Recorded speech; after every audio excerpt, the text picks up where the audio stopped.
Hey guys, in this video we're going to take a look at how you can allow or don't allow changes to allow apps to request to track on the iPhone 15 series. First, let's go back to the home screen by swiping up at the bottom of the screen. And from the home screen, tap on settings.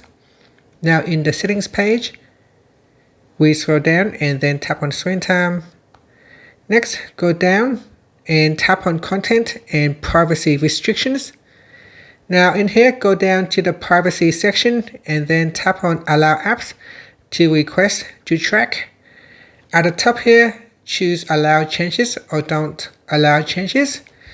And it said that this allowing changes disables the settings below and prevents new apps from requesting to track your activity across other companies' apps and websites. And that's it. After, you can tap on the back key to go back to settings or swipe up to return back to the home screen. And that's it. Thank you for watching this video. Please like and subscribe to my channel for more videos.